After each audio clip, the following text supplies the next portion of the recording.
What's up, everybody? Welcome back. We have an E36 to be tested today. E36 Chassis Harness. Dope. These are the, here she is, inputs and outputs. These are extras built into every harness in case you guys choose to use them. So that's pretty much it for the flying leads because we have a OEM cluster. So we're just going to get right into it. Just make sure everything is off. Cool. So you see the cluster illuminate. Got my computer charger there. Sick. All right. So we're gonna bump through all the key on flying leads. So back to the inputs and outputs. Cool. So this customer requested to have ABS. Flying leads wired in. So what we do here is we have a 12 gauge flying lead for the ABS computer, and we have a 16 gauge flying lead for the computer battery constant so that it retains what it needs to. And then we have another key on battery constant right here for the ABS pump. Now these are only good for 30 amps. That's a max of 30 amps. So you need to let us know if your ABS pump and computer draw more than 30 amps, because we can accommodate you, but we need to know. Here's another key on 12 gauge 30 amp relayed circuit. That's more as an extra or a radio that gives us and you access later on if need be to add stuff. That's been crucial lately. People are selling these. They hold their value very well. They're being resold. People want to change things and add things, or even the original customer wants to add stuff. So that's great. Here's your brake pedal. There's a 4-pin and a 2-pin. We do ask you that. We need to know. You don't want to get a 4-pin and you need a 2-pin, or vice versa. Dope. X20 connector. All right, cool. And we have one more right here. Anytime we do an OEM cluster, regardless if you do have digital gauges, anytime you have an OEM cluster, regardless if you have gauges or not, aftermarket gauges, we're gonna wire in these 3 wires. And we have key on, so the gauge will activate when you key on. And then we have the running light and ground. And the running light and ground are for the illumination of those gauges, need be plural, not to activate the gauge, to be used with the activation of the gauge grounding, because per the manufacturer instructions, every gauge needs its own dedicated ground.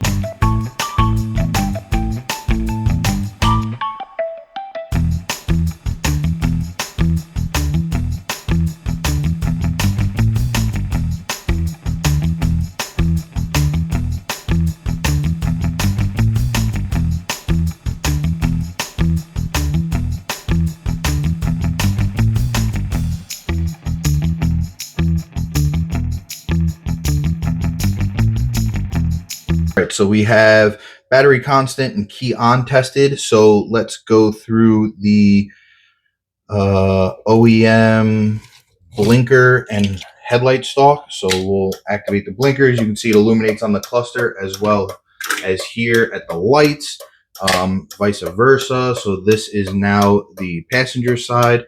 Let's do high beams. High beams illuminate on the cluster. You can see that, and you can see the high beams there.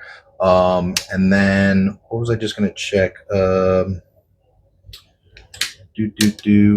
I want to do the hazards. We were just doing the blinkers. Boom. BMWs, you have blinkers. They're wired into your car. It works. It's right here. So just so you guys know. All right, so there's an X20. So when we do the start signal, which is momentary, when we push the button, it'll activate the starter signal, and we let it go, it will turn off. Sick. Okay. All right, moving right along, we have extra adder relay. This is a 30 amp, up to 30 amp relayed circuit to a flying lead off the fuse block here. So it's always important to test that it's not energized. It energizes, and then you turn it off, and it turns off. That's key. That's part of the process here. All right, cool. Moving right along, we have the infamous running lights on. So this customer has aftermarket depot halos headlights. So we added the flying lead on each side to energize their halos. I think we're going to just start wiring this into all of them because it's becoming one of those things where people say they don't have it and then they pick it up and then they're like, hey, I need that. And then just because I lost one of my little license plate light holders here, so I just want to throw it in the other. Sick. Cool. That's just for me. That's why we do this. Since we're back here checking stuff, let's check our brake lights real quick. Just use one of our add relay circuits. Dope. All right, cool. Cluster is illuminated, and then we just have to check the flying leads in our inputs and outputs. Sick. And for the digital dash we were just talking about.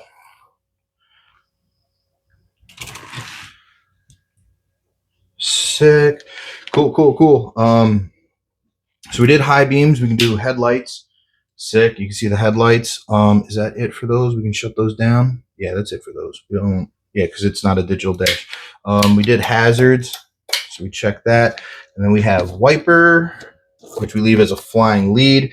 Keep your OEM wiper pigtail about a little over a foot long through the firewall so that you have room to work. And that brown wire, you want to keep as long as possible so you can ground that directly. So all you have to do is hook up this one wire. So let's see. Missed it. Ta-da. Dope. And then because we don't offer a 7 switch, we only have 2, 3, 4, 5, 6, and 8, what they're called gang panels. We just threw this customer in a switch ground.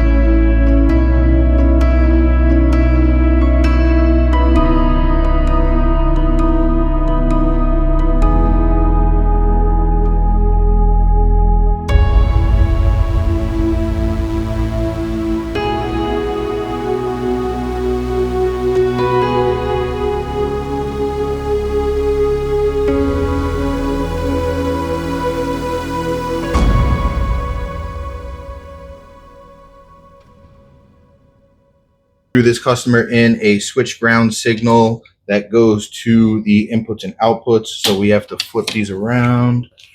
So this is good to add something later on as well. You always want to be prepared. So let's see. Cool. Turn off. Sick. All right. That's everything. We just have to check the fuel pump.